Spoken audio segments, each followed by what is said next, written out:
Good evening, good evening, good evening,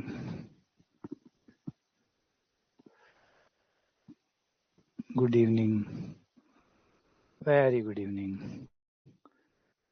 Radhe Radhe, good evening, good evening, good evening, very good evening,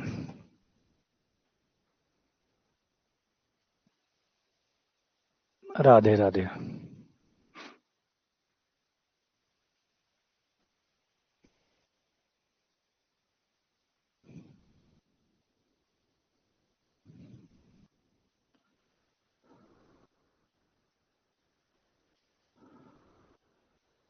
जय श्री श्याम, जय श्री राधे, राधे कृष्ण, राधे कृष्ण, राधे कृष्ण, जय श्री कृष्ण, जय श्री राधे, जय श्री राम।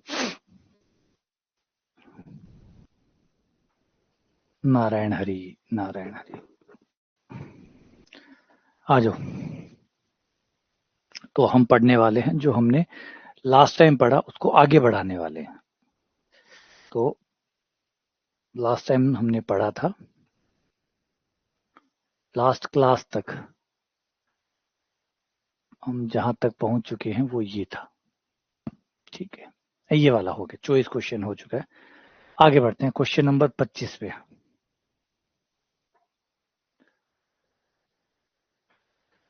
तो आ जाओ, क्वेश्चन नंबर 25 में नेबला दिया हुआ है, नेबला की पावर आर दी हुई है और हमसे पूछा है कि नेबला की पावर आर वाई के प्लस आर है, इसके ऊपर नेबला की पावर आर का क्या इम्पैक्ट पड़ेगा और ये क्या बन जाएगा। ऑप्शन दिए हुए हैं।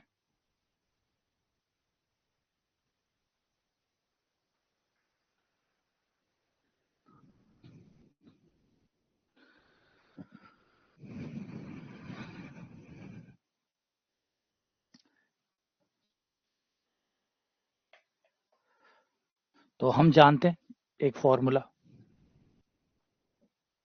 कि नेबला बराबर होता है डेल्टा ई इनवर्स, है ना। नेबला बराबर होता है डेल्टा ई इनवर्स। नेबला बराबर होता है डेल्टा ई इनवर्स। होता है नेबला? बिल्कुल होता है। सही है या गलत है ये?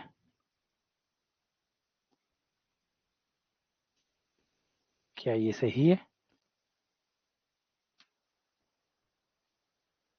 क्रॉस चेक कर ले, देखते हैं।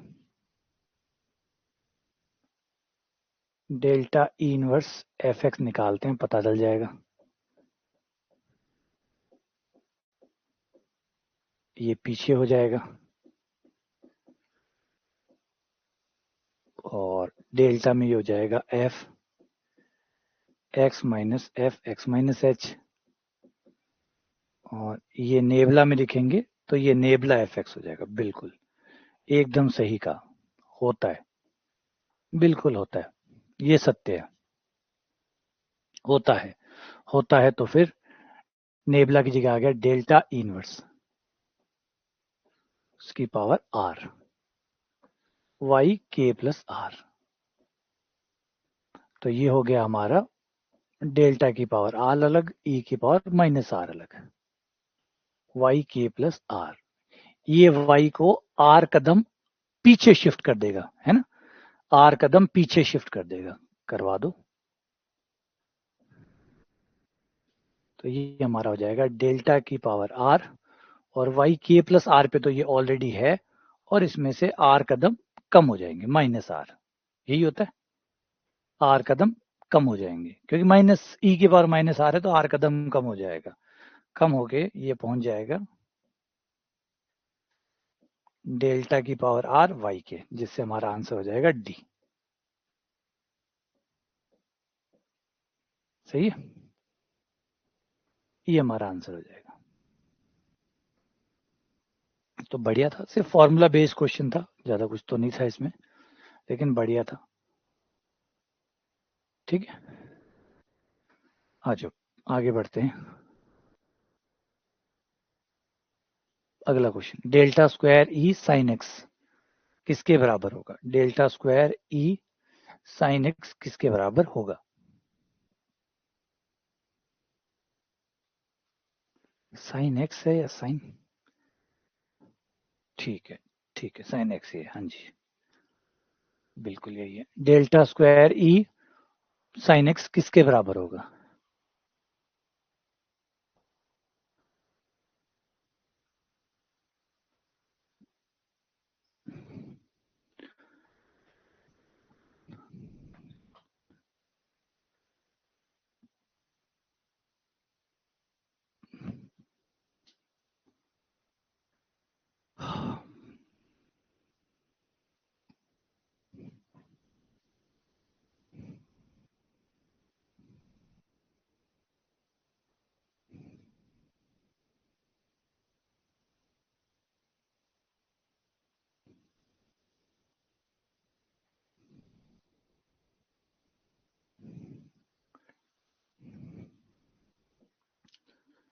तो ये हो गया डेल्टा स्क्वायर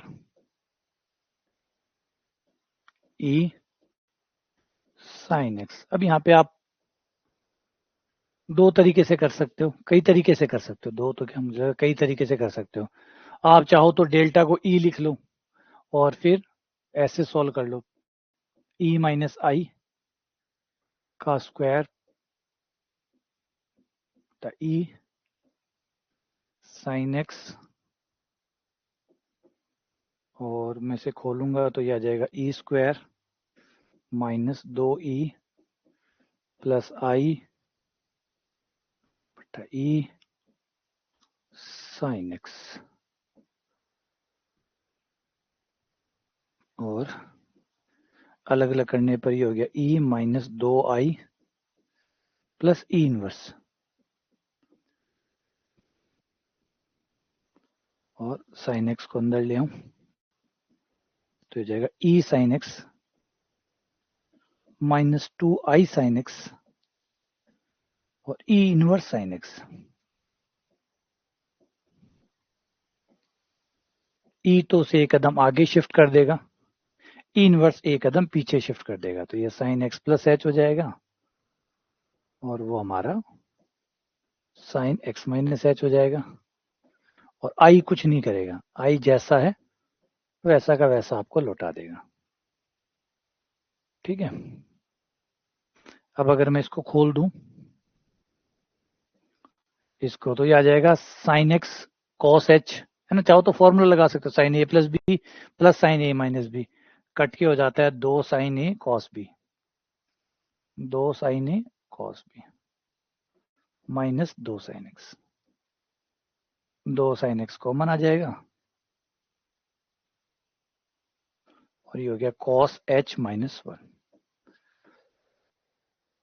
ठीक है, यहाँ पे हम याद दिला दें कि हमने एक फॉर्मूला यूज किया है जो कहता है कि साइन ए प्लस बी प्लस साइन ए माइनस बी हो, ए प्लस बी और ए माइनस बी हो, तो ये बराबर हो जाता है दो साइन ए cos B.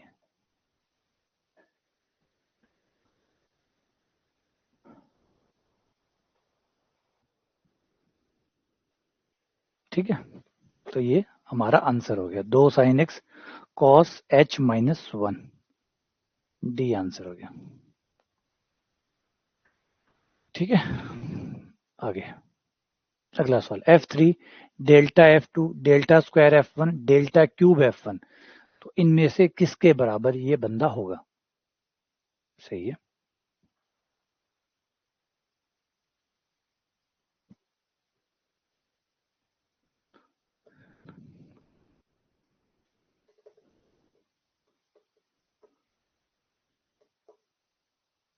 F3 delta F2 delta square F1 delta cube F1।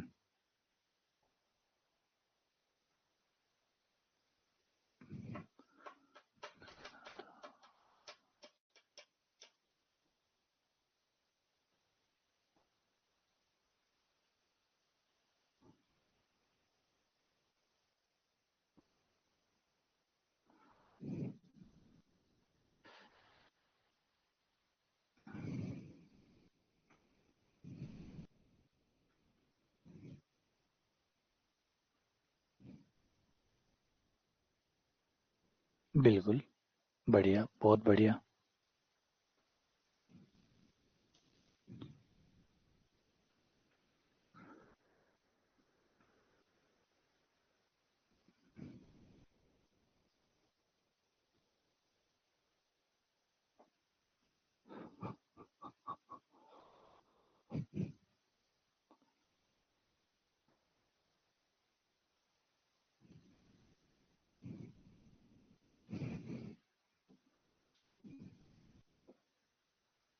देखो, पहले कर लिया आप लोगों ने, तब तो बहुत ही बढ़िया। नहीं किया है तो आ जाओ।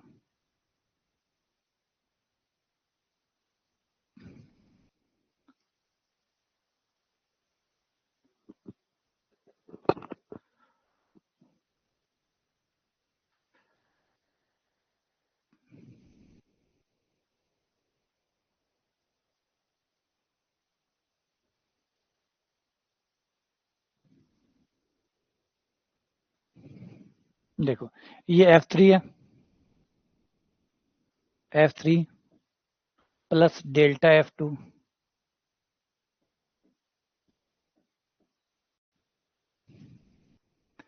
इन दोनों में से अगर आप देखो तो डेल्टा स्क्वायर कॉमन आ रहा है।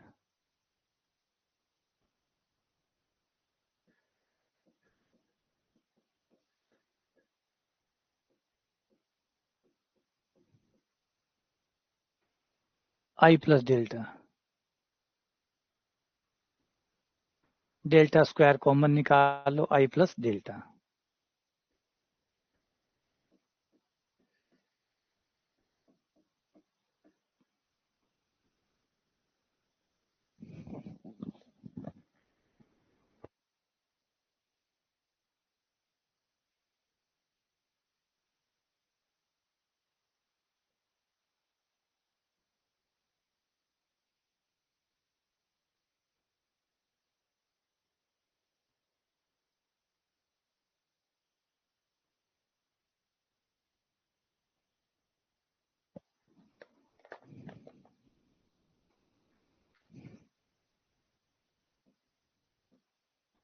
ये आई प्लस डेल्टा बन गया ई।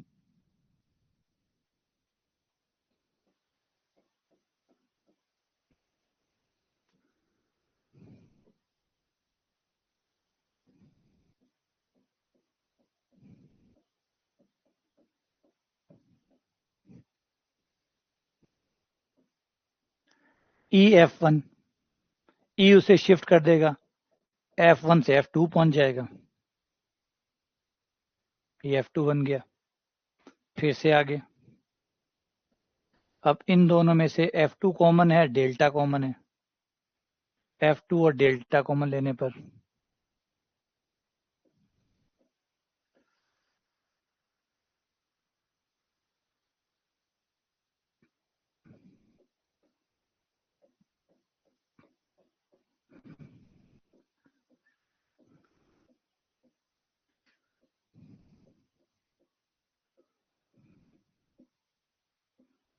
ई हो गया, ये F2, ये F3 बन गया।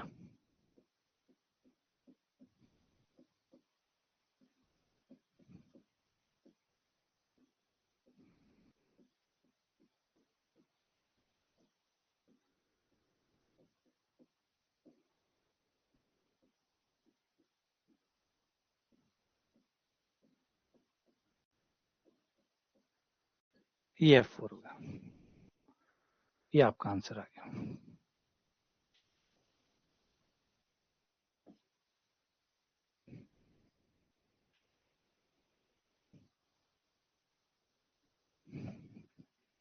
ठीक है।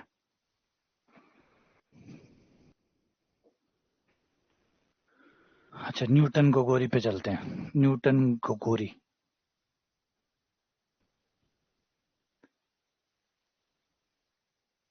पहले बनाते हैं एक अंतर सारणी। अंतर सारणी क्या होती है?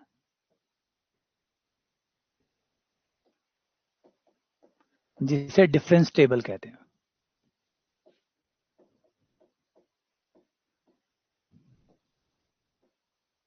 डिफरेंस टेबल, अंतरों की टेबल।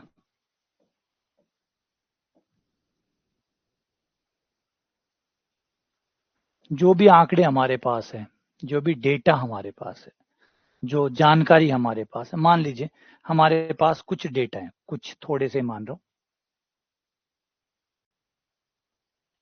ज्यादा मानूंगा तो टेबल भर जाएगी। मान लो हमारे पास कुछ डेटा है और मैंने उसको लिस्ट कर दिया, ये लिस्ट बना दी। यहाँ x के मान और उससे रिलेटेड ये फलन के मान, x के मान और फलन के मान, और कुछ ही लेके चल रहा हूं, आइडिया उसे समझ में आ जाएगा। पहला पॉइंट ए है, उस पे जो भी फलन का मान है वो एफ है।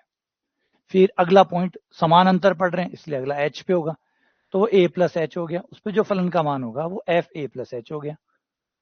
फिर उससे अगले पॉइंट पर ए प्लस टू एच हो जाएगा, है ना, और उस पर जो फलन का मान होगा वो हमारा F A plus two H हो गया। और एक और पॉइंट ले लेते हैं ए प्लस थ्री एच, जिसपे हमारे फलन का मान F A plus three H हो जाएगा। और भी हो सकता है डैश डैश डैश, लेकिन मैं और ज्यादा जाना नहीं चाहता, मैं यहीं तक ही सीमित हो। टेबल बन जाएगी, जितनी बड़ी होगी वो चलती जाएगी।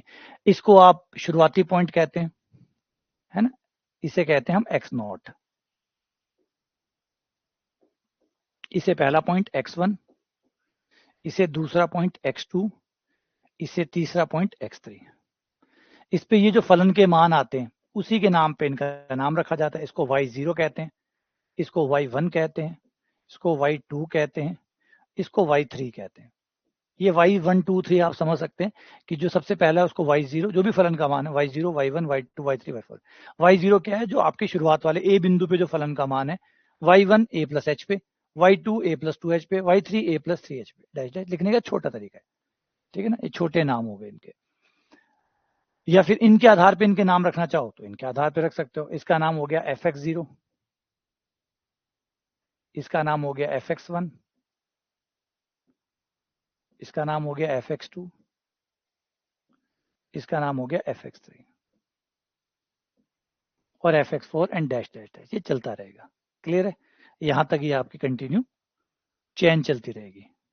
अब इसके बाद में शुरू होता है अंतरों का खेल। जब आप अंतर निकालना शुरू करते हैं इन आंकड़ों के बीच में अंतर शुरू करते हैं, तो अंतर में क्या होता है, अंतर घटाने का तरीका तो हमेशा फिक्स होता है कि आगे वाले में से ही पीछे वाला घटता है। हमेशा आगे वाले में से ही पीछे वाले को आप घटाते हैं। जैसे यहाँ पे आगे वाला कौन है, एफ ए प्लस एच है। अब ए प्लस एच में से आपने एफ ए को घटा दिया, ठीक है।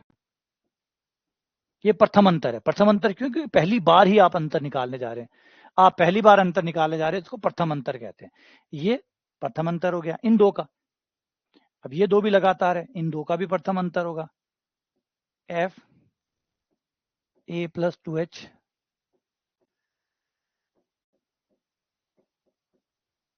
ए प्लस एच, फिर इन दो का प्रथम अंतर हो गया,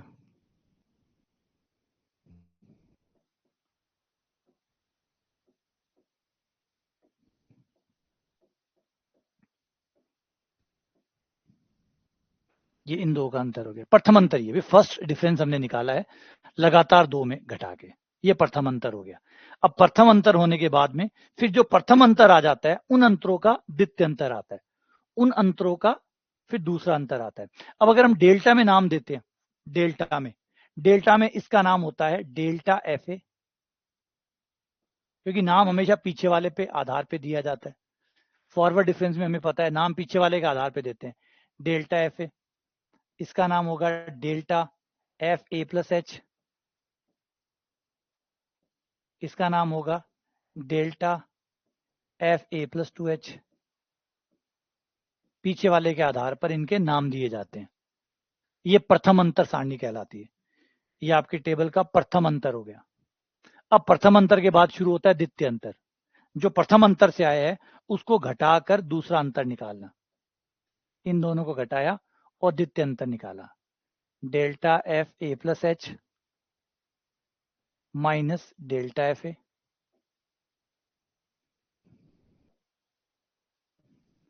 delta F A plus two H minus delta A plus H. ये आपका आ गया द्वितीय अंतर। नाम दिया जाएगा प्रथम अंतर का अंतर है, मतलब द्वितीय अंतर है, नाम पीछे वाले के हिसाब से, delta square F A.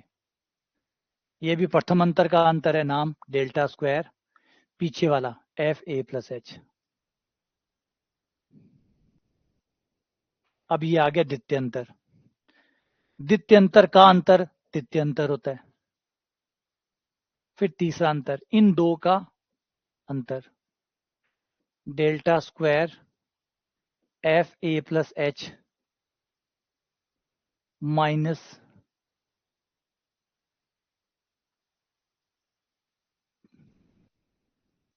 Delta square F A. ये हो गया तृतीय अंतर। इसको भी नाम, तीसरा अंतर है तो डेल्टा क्यूब कहलाएगा, डेल्टा क्यूब नाम पीछे वाले के हिसाब से एफ ए। इस तरीके से आपकी सारणी लगातार चलती रहती है, इसको अंतर सारणी कहते हैं। ये आपका चलता रहता है।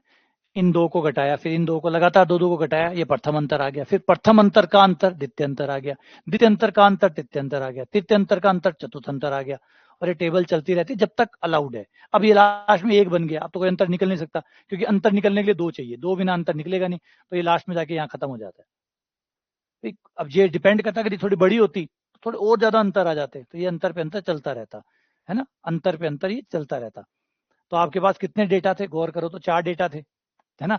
4 डेटा के आपने दो दो के अंतर निकाले, तो प्रथम अंतर 3 आए। 3 क्यों आए? 4 डेटा थे, हर दो से एक अंतर आता है, दूसरे पहले, तीसरे दूसरे, चौथे तीसरे से। तो प्रथम अंतर 3 हो गए, द्वितीय अंतर 2 हो गए, और तृतीय अंतर 1 हो गया। तो धीरे एक एक पद कम होता चला जाता है, और धीरे धीरे फाइनली ये बंद होता होता एक बन जाता है। ये इसे अंतर सारणी कहते हैं।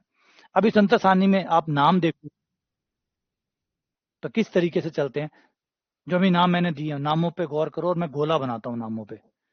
सबसे पहला y0, ठीक है, या एफ ए बोल दो, ठीक है। फिर डेल्टा एफ ए, प्रथम अंतर, फिर द्वितीय अंतर, और फिर आपका तृतीय अंतर, प्रथम द्वितीय तृतीय।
एफ ए, फिर वो लगातार उसी के साथ साथ चलता रहता है। ऐसे ही दूसरी लाइन को देखो, सेकंड रो को, सेकंड रो में क्या है, एफ ए प्लस एच, प्रथम अंतर एफ ए प्लस एच, फिर द्वितीय अंतर तो है ये रहा, द्वितीय अंतर एफ ए प्लस एच। ये टेढ़ी चल रही है टेबल, ये टेबल जो है ना ये टेढ़ी चलती है। फिर आप नीचे आ जाओ, F A plus two H पे आ जाओ, ये रहा F A plus two H, ये रहा प्रथम अंतर एफ प्लस टू एच, उसके बाद तो कोई अंतर है ही नहीं। तो ये टेबल ऐसे टेढ़ी चलती है, टेढ़ी। ऊपर से जो भी आप जहां से भी शुरू करो, यहां से तय हो जाओ, यहां से शुरू करके टेढ़ा टेढ़ा चलते जाओ, वो सारे उसी के मान आते जाएंगे। वो जो भी पॉइंट है, एफ ए है तो F A, delta square F A, delta Q F A, फिर नीचे वाला F A plus H, delta F A plus H, delta square, जहां तक वो टेबल आपको ले जाए वहां तक मान आते जाएंगे। और ये इस तरीके से नाम चलते हैं। अब टेबल यही रहती है, इसी टेबल को जब बैकवर्ड में देखते हैं तो इनके नाम बदल जाते हैं। बड़ा कमाल की बात है, बैकवर्ड में इनके नाम बदल जाते हैं। टेबल यही रहती है, मान यही रहते हैं, संख्याएं यही रहती है, सब कुछ सेम रहता है, बस नाम बदल जाते हैं। देखो, इन्हीं को अगर बैकवर्ड में लिखते तो क्या नाम होते, इन सबके नाम अगर बैकवर्ड में लिखते तो बैकवर्ड में इसका नाम आगे वाले के हिसाब से होता, तो ये होता nebula F A plus three H, इसका नाम होता nebula F A plus two H, इसका नाम होता nebula F A plus H, क्योंकि जब आप नेबला के हिसाब से लिखते तो नेबला के हिसाब से आगे वाला नाम आता, तब नाम आगे वाला आता। अब जब यहां आते, आप अंतर में से अंतर घटाते, इसमें से ये घटाते तो नाम इसका आता, नाम इसका आता तो ये बन जाता यहाँ पे nabla square F A plus two H.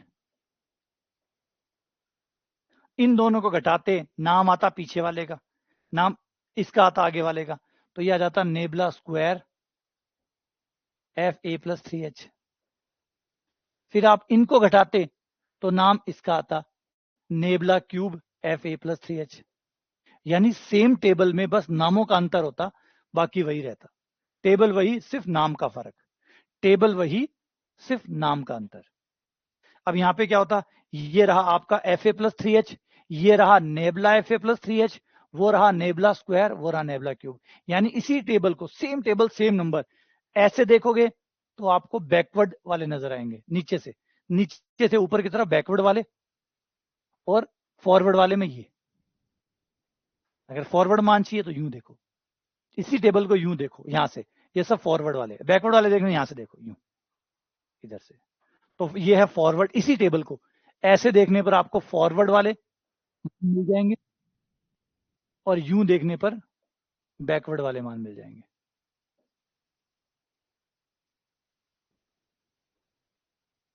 कोई नई टेबल नहीं बनानी, सेम टेबल में ही फॉरवर्ड और बैकवर्ड को देखने का तरीका अलग है। ठीक है ना, एक ही टेबल, अलग टेबल नहीं है, सेम टेबल। मैंने पहले भी बताया था कि फॉरवर्ड और बैकवर्ड में जो अंतर होता है वो सिर्फ नाम को देने का अंतर है। फॉरवर्ड वाला पीछे के हिसाब से नाम देता है, बैकवर्ड वाला आगे वाले के नाम के हिसाब से नाम देता है। इस वजह से ये एक ही टेबल दो तरीके से काम आती है। बैकवर्ड के केस में आप इसका इस्तेमाल करते हैं, फॉरवर्ड के केस में आप इसका इस्तेमाल करते हैं। और फॉरवर्ड और बैकवर्ड के हमारे पास दो फॉर्मूले, दोनों भी पढ़ेंगे न्यूटन के। और बैकवर्ड वाले में इसी टेबल के बैकवर्ड तरीके से मान यूज करने, फॉरवर्ड के केस में फॉरवर्ड टाइप से इसके मान यूज करने। क्या कहता है फॉर्मूला, उस पर आ जाओ। न्यूटन का forward formula, Newton Gregory forward formula, Newton Gregory forward formula, Newton Gregory forward formula. एक मिनट,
तो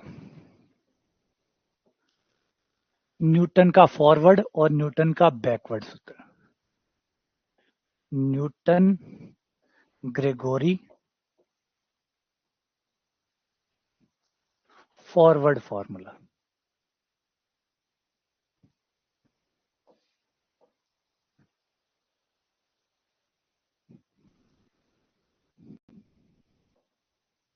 न्यूटन का फॉरवर्ड फॉर्मूला और बैकवर्ड फॉर्मूले में क्या डिफरेंस है?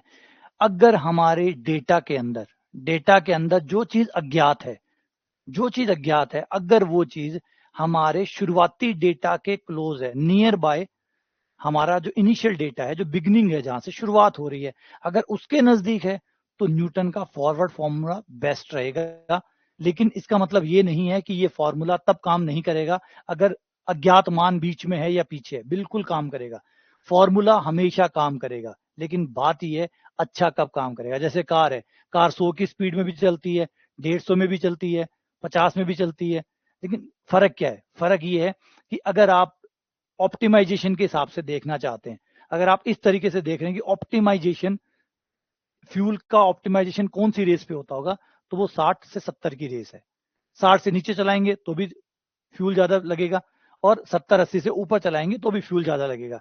यानी अगर 60 से 80 की रेंज में चलाएंगे तो फ्यूल सही से, जितना सही जलना चाहिए वही जलेगा। फ्यूल तो जलेगा, लेकिन कम या ज्यादा का फर्क है, सही मात्रा में जले, इसके लिए रेट है। तो सेम वही है कि फॉर्मूला तो सब, गाड़ी तो चलेगी 150 पे चलाओगे तो भी चलेगी, 30 पे चलाओगे तो भी चलेगी, लेकिन बात यह है कि ऑप्टिमाइजेशन क्या है।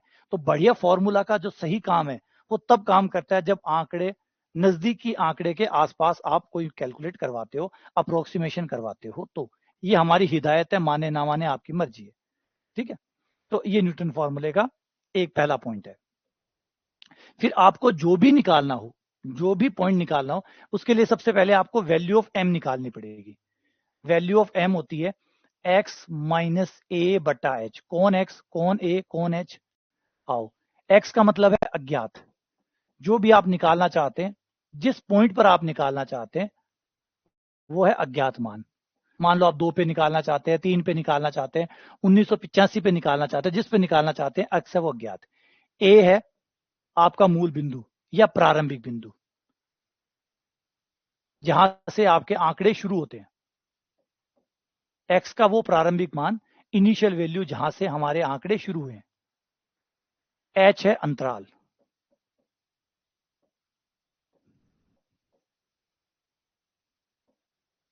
ये तीनों चीजें आपके पास होगी। जरूर पूछा हुआ होगा कि एक्स के इस मान पे मान बताइए, तो एक्स वो होगा जिस पे पूछा होगा, वो एक्स हो गया।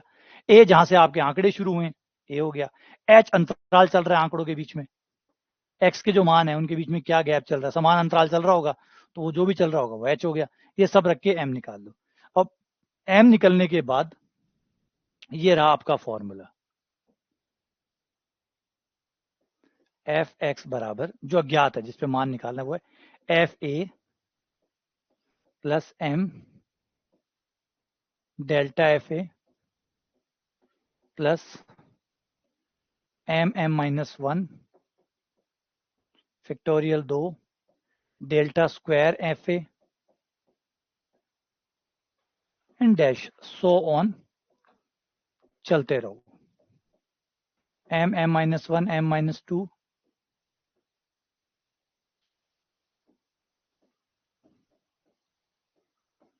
ये लो, बस इसमें मान रख दो। अब इसमें जो जो मान आपको चाहिए वो टेबल से मिल जाएंगे, जो भी मान आपको चाहिए वो टेबल से मिल जाएंगे। ये जो एफ ए डेल्टा एफ ए, ये तो टेबल से मिलते हैं। अभी जो पीछे हमने टेबल बनाई थी, डिफरेंस टेबल, उसमें से जो सबसे ऊपर ऊपर वाली रो है वो आपको F A delta square F A delta cube F A, वो आपको दे दी। डॉट डॉट डॉट कहां तक जाएगा? जितने डेल्टा आपके पास हो वहां तक ही जाएगा। आगे वाले डेल्टा, जैसे इसी क्वेश्चन को पीछे वाले को देखें तो यहाँ में हमारे पास पहला अंतर, दूसरा अंतर, तीसरा अंतर, बस तीसरे अंतर लास्ट था, तो 3 अंतर तक ही चलेगा। ये फॉर्मूला डैश डैश अनंत तक बना हुआ है। जितने डेटा आपके पास हो डालते जाओ, और बढ़िया बहुपद आपको, बढ़िया फलन आपको, बढ़िया आंसर आपको, और ज्यादा सही आंसर मिलता जाएगा, जो मैं आपको पहले समझा चुका। नंबर ऑफ डेटा, फॉर्मूले में कमी नहीं है, फॉर्मूला तो शानदार है, लेकिन दिक्कत है डेटा पॉइंट्स की। आपके पास डेटा कम है, अब कम डेटा है तो अप्रोक्सीमेशन, ये अप्रोक्सीमेशन है, मैंने पहले ही कह दिया आपके दिए गए डेटा पे अप्रोक्सीमेशन किया जा रहा है। अब आपका डेटा कितना ज्यादा है उतना ही ज्यादा बेहतर होता चला जाएगा। ठीक है, ये है न्यूटन का forward formula.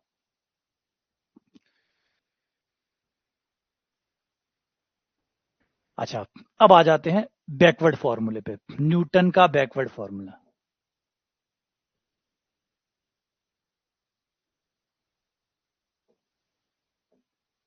Newton Gregory backward formula.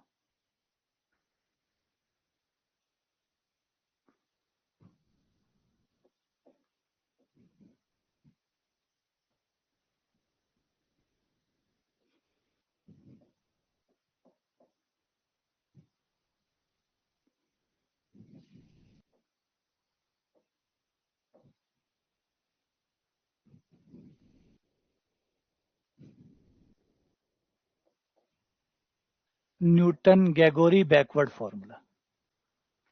Backward formula में ये तब अच्छा काम करता है हिदायत, जैसे गाड़ियों को कोई लाते हैं, सामान को कोई लाता है तो उसके साथ एक बुकलेट आती है। जब भी आप कोई इलेक्ट्रॉनिक चीज मंगाते हैं, कोई आप वॉशिंग मशीन लेके या चाहे टीवी लेके यूजर मैनुअल आता है।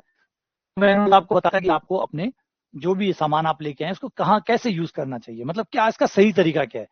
ऑब्वियसली बात है उसको यूजर मैनुअल को कोई नहीं पढ़ता जब तक कोई खास ऐसी स्थिति ना आ जाए कि पढ़ना पड़े। लेकिन यूजर मैनुअल का मतलब क्या होता है, उसका मतलब ये होता है कि वो आपको बताता है कि कैसे इसका आप बढ़िया इस्तेमाल कर सकते हैं।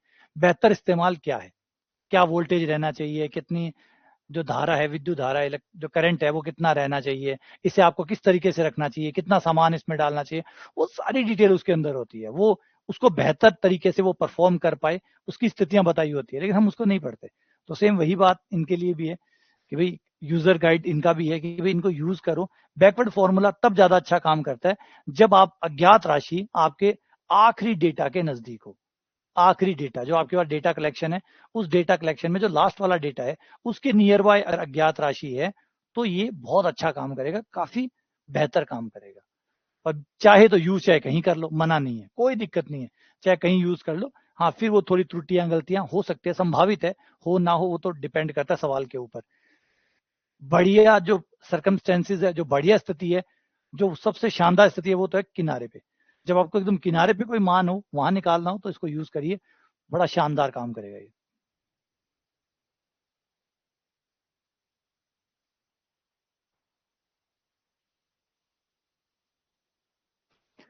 तो न्यूटन गैगोरी बैकवर्ड फॉर्मूला, मान लीजिए आपके जो मान है वो ये आंकड़े हैं, एफ ए, ये पहला आंकड़ा, ये तो हमेशा एफ ए पहला ही होगा, दूसरा एफ ए प्लस एच होगा, तीसरा एफ ए प्लस थ्री एच होगा, टू एच होगा, फिर थ्री एच होगा, फिर फोर एच होगा, एंड फिर डैश डैश डैश चलते चलते फिर लास्ट वाला बंदा आएगा एफ ए प्लस एन एच। अभी एफ ए प्लस एन एच काफी बड़ा है, इसका नाम है एफ बी रख लेता हूँ क्योंकि मुझे इतना बड़ा ना लिखना पड़े।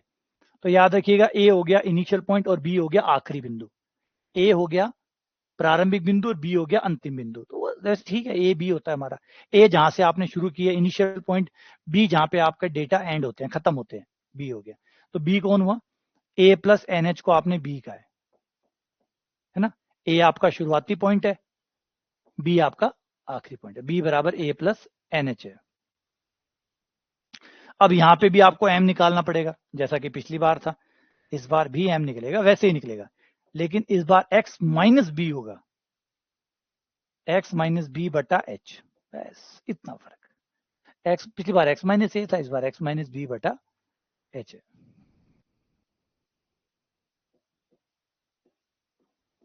Formula f b plus m nabla, nabla f b, m m plus one factorial दो nabla square F a f b. वैसे इसमें नेबला का यूज होगा, मतलब टेबल के बैकवर्ड वैल्यूज का यूज होगा।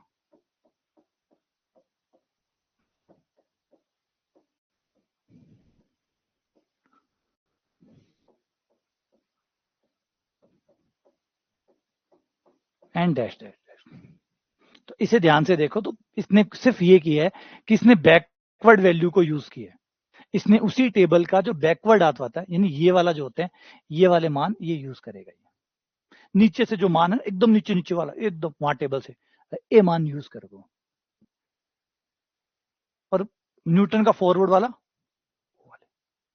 बस इतना एक तो फर्क ये है। बाकी वो ए को यूज करता है, ये बी को यूज करता है। और ऑब्वियसली बात है, ये बी को यूज करेगा क्योंकि लास्ट को यूज करेगा, लास्ट को बेस बनाएगा, वो शुरुआत वाले को बेस बनाएगा। क्योंकि फॉरवर्ड फॉर्मूले में शुरुआत को सेंटर माना गया। सेंटर का मतलब जहां से जिसको आप आधार बनाते हैं। यहाँ पे सेंटर वर्ड का मतलब होता है, केंद्र वर्ड जो है ना न्यूमेरिकल एनालिसिस में, केंद्र शब्द का मतलब होता है जिसको आप आधार बना रहे हैं। आधार का मतलब जिससे आप मान रहे हैं कि ये 0 पॉइंट है। तो वो आप न्यूटन के फॉरवर्ड फॉर्मूला जो आपका शुरुआती वाला बिंदु है उसको केंद्र मानता है, और बैकवर्ड फॉर्मूला पीछे वाले को केंद्र मानता है, मतलब उसको स्टार्टिंग पॉइंट के हिसाब से लेता है। दोनों के अपने अपने तरीके है, दोनों का अपना अपना महत्व है, दोनों ही अपनी जगह सही है।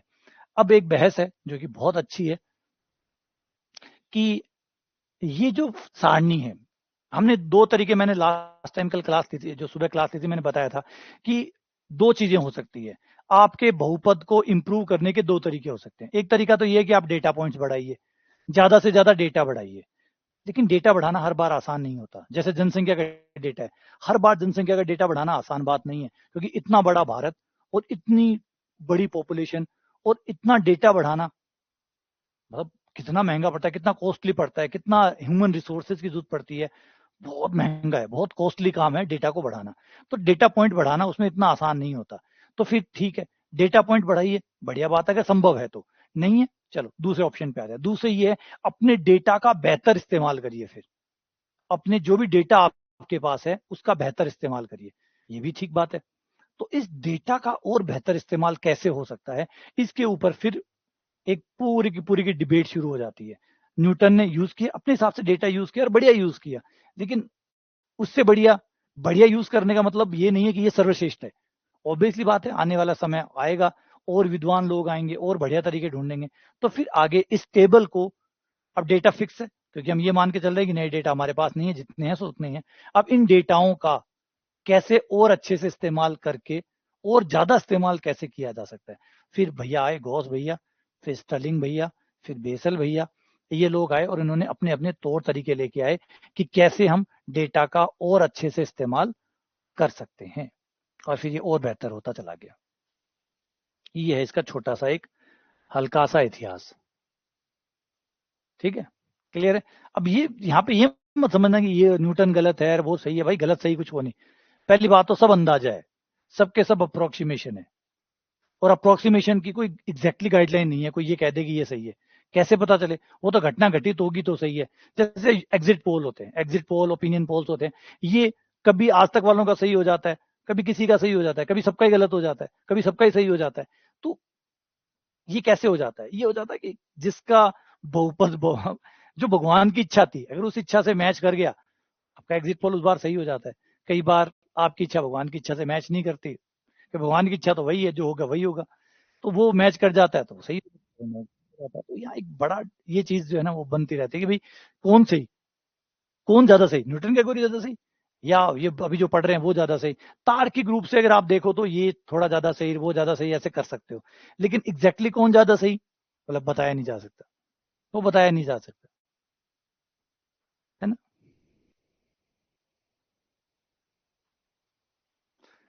तो बात समझ में आ गई आपको, ये कहानी समझ में आ गई ना कि क्या है, दिक्कत क्या है।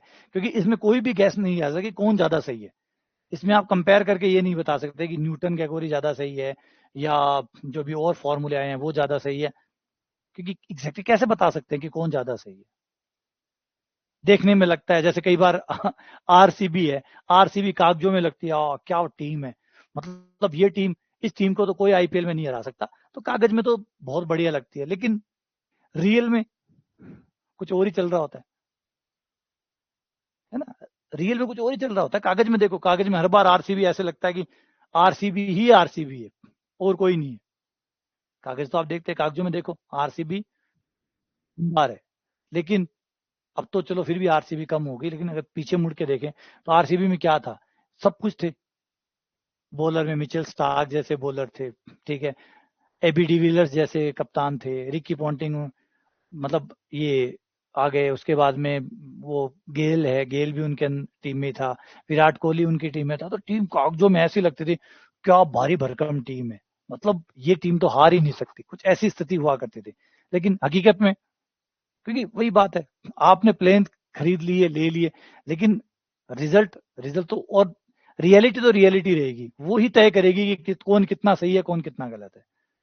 ऑक्शन करने वाले हर कोई अपने हिसाब से, अपने जोड़ बाकी के हिसाब से टीम चुनता है, और बहुत बढ़िया टीम चुनता है, लेकिन लास्ट का रिजल्ट बताता है कि कौन सही था और कौन गलत था। जिको जीत गयो, जिको सही हो गयो, और जिको हार गयो वो गलत हो गयो, बात है। हाँ, आज तक जीत कौन पाई, कागजम हर बार बढ़िया हुआ है। तो इसलिए इन मेथड्स की कोई कंपैरिजन नहीं है कि मैं ये कंपैरिजन करके कह दूं कि ये कमाल है और भी ज्यादा कमाल है, ना भाई, कोई को नहीं। आंकड़ा में जरूर कंपैरिजन हो सके, लेकिन रियलिटी में क्यों कौन कह सका के बारे में।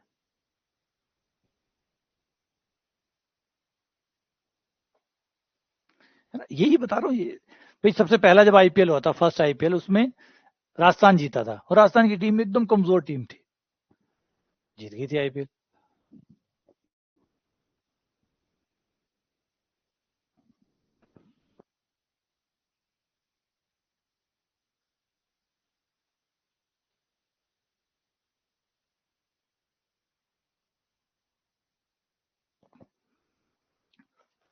अब न्यूटन गेगोडी का अगर फॉरवर्ड फॉर्मूला हो, तो फॉरवर्ड फॉर्मूले का n+1वां पद कौन सा होगा, n+1वां पद। तो मैं फॉर्मूला लिख देता हूं यहाँ पे। फॉर्मूला क्या है, FA plus m delta FA m(-1) delta square FA and dash dash. ये आपका पहला पद है, पद नंबर 1, पद नंबर 2, पद नंबर 3।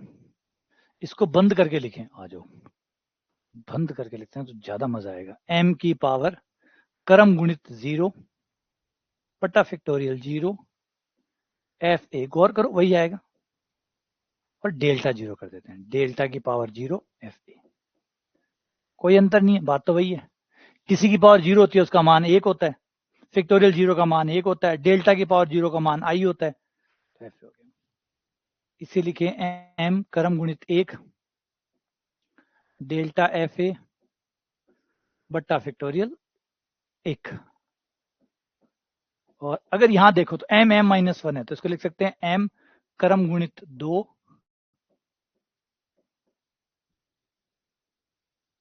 बटा फैक्टोरियल 2। अब तो हमें पता लग गया,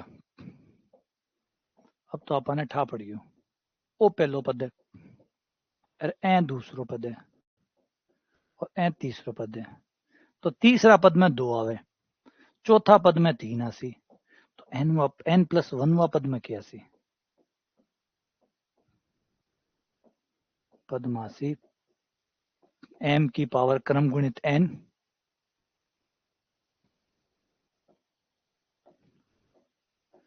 delta n FA factorial n।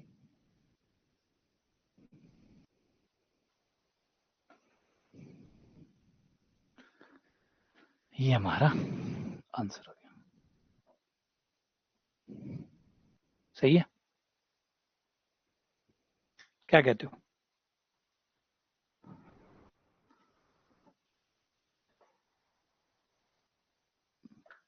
B नहीं, गिनती बड़ी दिक्कत है, गिनती 0 से स्टार्ट हुई है। T1 में 0 आता है, T2 में 1 आता है, T3 में 2 आता है, तो n+1 में n आएगा, क्योंकि जो भी पद नंबर है पावर उसकी एक कम चल रही है, इस वजह से n+1वें पद में n पावर आएगी। ये न्यूटन गेगोरी का अग्रांतर सूत्र का nवां पद हो गया। सही है। चलो आ जाओ फिर आगे बढ़े। अगला,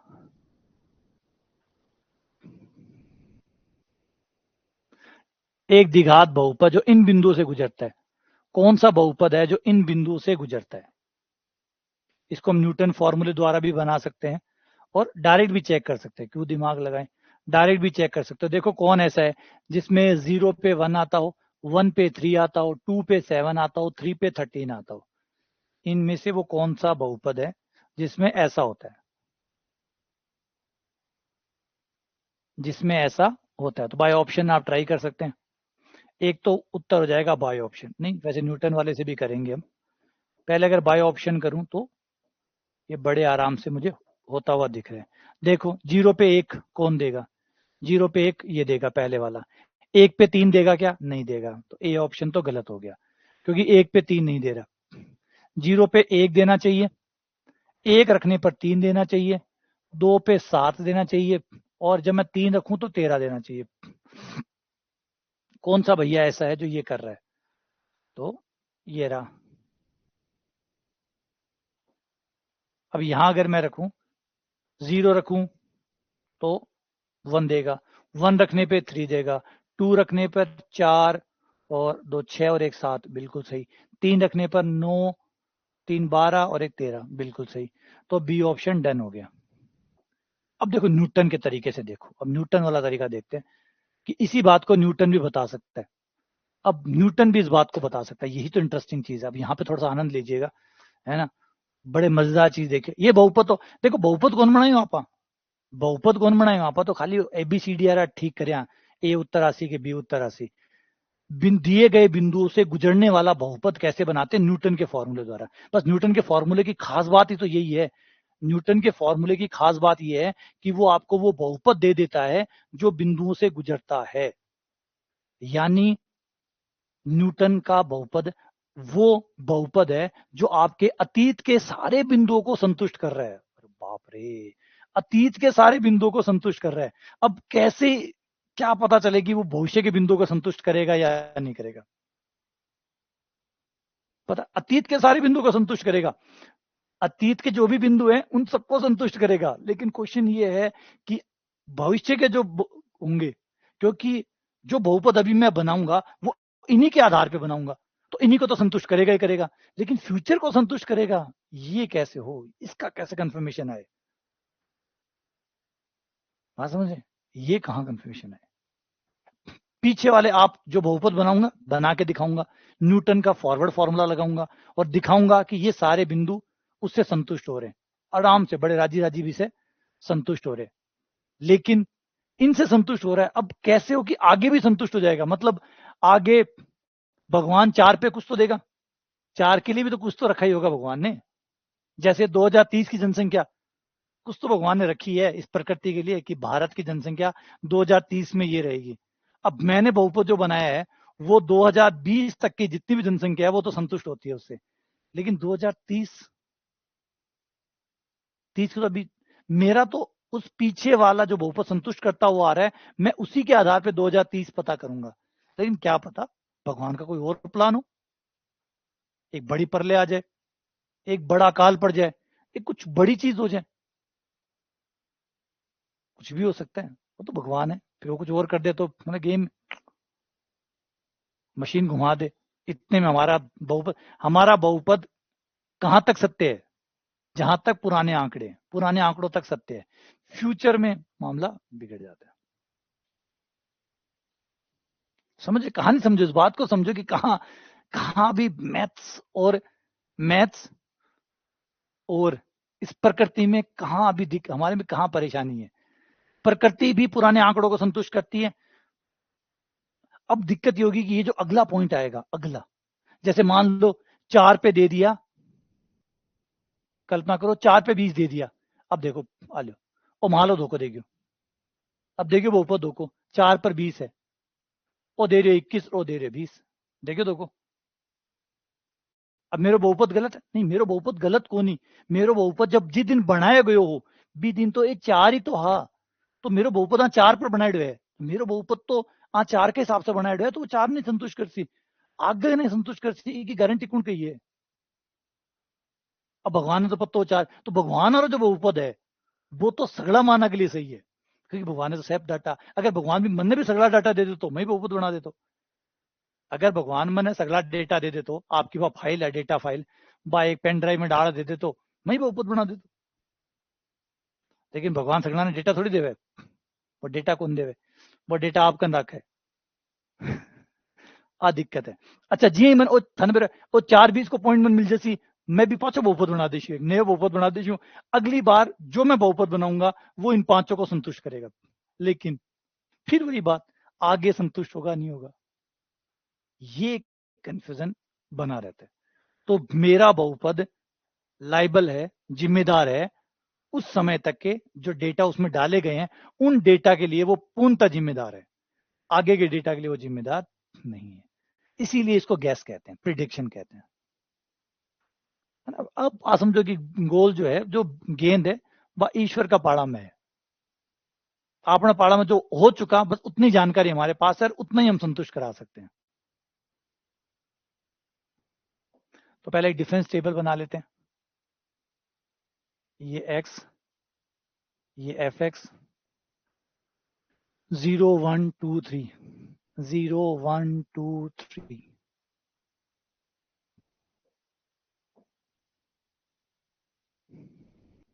0 1 और फलन का मान इन पे है 1 3 1 3 7 और 13। डिफरेंस, पहला अंतर 3 माइनस 1 2, 7 माइनस 3 4, 13 माइनस 7 6, ये हमारा प्रथम अंतर आ गया, पहला अंतर टेबल। फिर दूसरा अंतर 4 माइनस 2 2, 6 माइनस 4 2, ये आ गया दूसरा अंतर। फिर तीसरा अंतर 2 माइनस 2 0, बस खत्म, इससे ज्यादा और अंतर हो नहीं सकते। सही है, डन। हमारा न्यूटन का फॉरवर्ड फॉर्मूला जो कहता है एफ एक्स बराबर F A plus M delta F A plus M minus 1 factorial 2 delta square F A. अब इससे ऊपर जाने की जरूरत नहीं है क्योंकि ज्यादा से ज्यादा डेल्टा क्यूब है और डेल्टा क्यूब भी 0 है, तीसरा अंतर भी 0 है, तो इससे आगे जाने की जरूरत नहीं है। चाहो तो लिख लो, अगर थाना सुंदर लगे तो एक दो पद और लिख सको, तारी इच्छा पे है, बाकी महत्व तो कुछ भी को नहीं क्योंकि ये आगे का पद अपना कन है ही को नहीं। और तीसरा है जो कि 0 है, तीसरा है वो 0 है। टेबल में से मान ये लिए जाएंगे, ऐसे ये मान लिए जाएंगे, देखो ये वाले, ये भैया है एफ ए, ये है भैया डेल्टा एफ ए, ये भैया है डेल्टा स्क्वायर एफ ए, और ये भैया है delta cube F A. Forward में ये लिए जाते हैं और बैकवर्ड में ये लिए जाते हैं, लेकिन हम फॉरवर्ड लगा रहे हैं तो ये लिए जाएंगे। ठीक है, रख दो। एफ ए कहाँ हो, F A 1 M delta F A कहाँ हो, delta F A 2 plus M minus 1 factorial 2 into delta square F A कितने हो 2, डेल्टा क्यूब 0। एफ एक्स बराबर ब्रैकेट्स खोलो 1 प्लस 2m प्लस 2 से 2 कट गया m स्क्वायर माइनस m, तो ये आ गया m square plus m plus 1। लेकिन हमारा बहुपद m के पदों में आया है, बिल्कुल आया है, m को हटाना पड़ेगा। आ जाओ, m हट जाएगा, चिंता ना करो। कैसे हटेगा, m होता क्या है, m बराबर होता है x माइनस ए बटा एच, यही होता है। ठीक है, a कौन है, जहां से शुरू हुआ है, शुरू कहां से हुआ है 0 से, तो a कितना हो गया 0। h का मतलब डिफरेंस, कितने का डिफरेंस चल रहा है इनमें 1 का चल रहा है, एच कितना हुआ 1, एक्स माइनस 0/1, तो एम बराबर कितना आया एक्स, एम की जगह एक्स रख दो, एम की जगह एक्स रखते ही ये आ गया आपका x² + x + 1। अब चेक कर सकते हो, अब थेन चेक करके देख सको संतुष्ट करेगा, बिल्कुल करेगा। एक पॉइंट और होता तो आप और कर देता।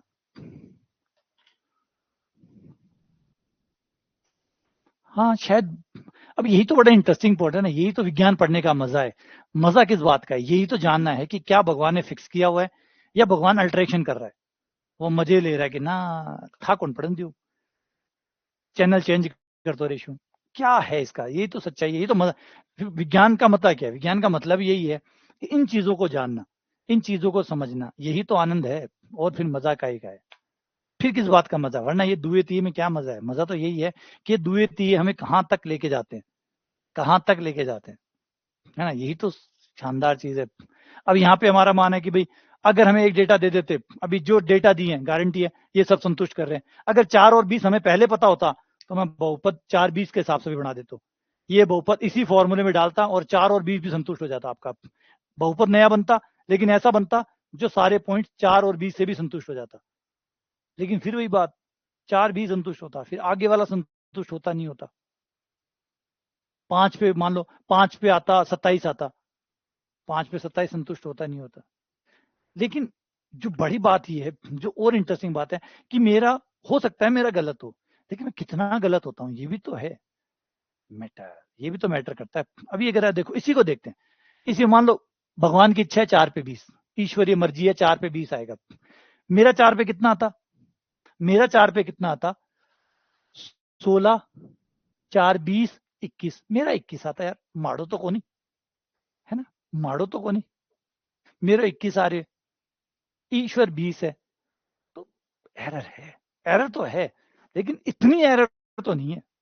इसका मतलब धीरे धीरे डेटा के साथ प्रकृति, इसका मतलब ये ऊपर नहीं बैठा है, कोई ऐसा नहीं है जो चेंज कर रहा है, अगर चेंज कर रहा होता तो 4 पर वो 29 भी कर सको, 4 पर 200 भी कर सको, है ना, इको मतलब भगवान भी कोई ये नाराज को नहीं आपने सके, अच्छा थे खेल थे मेरे साथ खेल रहे हो, आओ मथा नाराज हूं, है ना, वो ईश्वर है, वो बड़ा दरिया दिल है, वो इस तरह की भावना नहीं रखता होगा हमारे प्रति कि अच्छा थे ज्ञान इज्जत कर रहे हो, मेरे बराबरी कर रहे हो, बातचीत कौन सोच रहे हो, वो तो फिक्स करके छोड़ दियो, ठीक है, अब थारी हिम्मत है तो पकड़ लो इन्हें, है ना, बात समझ में आई। तो ये हमारा फॉर्मूले का महत्व होता है, इस तरीके से ये फॉर्मूले काम करते हैं, और फ्यूचर बताएगा कि हम कितने हद तक, कहाँ हद तक सही हो पाते हैं।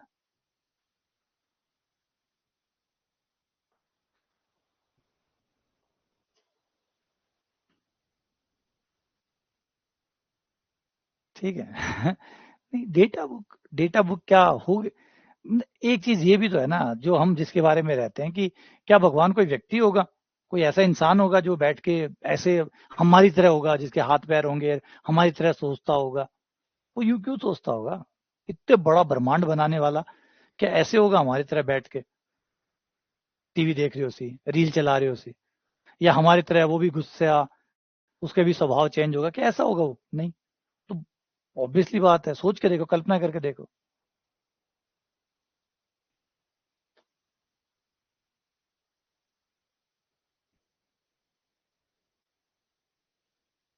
अभी कहाँ, अभी ये बात भी सही है, कविता वाली बात भी सही है कि अभी हम डेटा बहुत छोटा है, आप देखो तो हम 4 डेटा से प्रिडिक्ट कर रहे हैं, तो डेटा सेट भी छोटा है ना, डेटा सेट भी हमारा बहुत छोटा है। 4 डेटा क्या होते हैं, 4 डेटा क्या होते हैं, हम 4,000, 4 लाख, 4 करोड़ बड़े डेटा सेट होंगे तो शायद हमारा प्रिडिक्शन और बेहतर हो पाएगा, हुआ ही है। फ्यूचर को देखो, हमारे प्रिडिक्शन काफी हद तक अब सही हो रहे हैं, मुझे और नहीं पता, मैं मौसम विभाग को देख के बात करता हूँ, तो मौसम विभाग का देखिए, हम बहुत अच्छा प्रिडिक्ट कर पा रहे हैं, ह्यूमन बिहेवियर को प्रिडिक्ट कर पा रहे हैं, बीमारियों को प्रिडिक्ट कर पा रहे हैं, तो काफी हद तक हमने सफल, आज से पहले जो भी हम प्रिडिक्शन करते थे और आज हम जो प्रिडिक्शन करते हैं, एरर का जो मार्जिन है वो कम हुआ है, वो कम हुआ है, तो फिर इसका मतलब हम सही दिशा में जा रहे हैं, और अगर कम नहीं हुआ होता तो फिर हमें खुद ही पता चल जाता कि हम गलत चल रहे हैं, बेकार है ये सारी चीजें, लोग इन्वेस्ट ही नहीं करते इसके ऊपर, अब लोग इन्वेस्ट कर रहे हैं, इसका मतलब है कि मैथ सही है, मैथ के प्रिडिक्शन सही है, तभी तो लोग मैथ्स में इन्वेस्ट कर रहे हैं।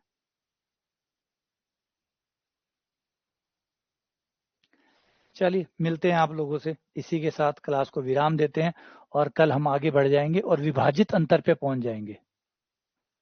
कल हम असमान अंतराल के लिए विभाजित अंतर पे चर्चा करेंगे।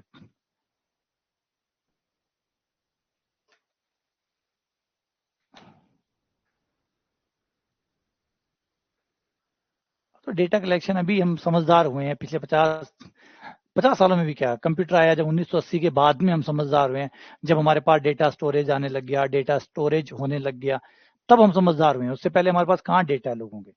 अब डेटा आ रहे हैं हमारे पास, अब हम डेटा को संजो के भी रखते हैं, संभाल के भी रखते हैं, और शायद आने वाले टाइम में हमारे पास डेटा बहुत भी हो जाएगा, मतलब बहुत डेटा हो जाएगा तो हमारे प्रिडिक्शन और अच्छे भी हो जाएंगे। ठीक है, चलो मिलते हैं आप लोगों से।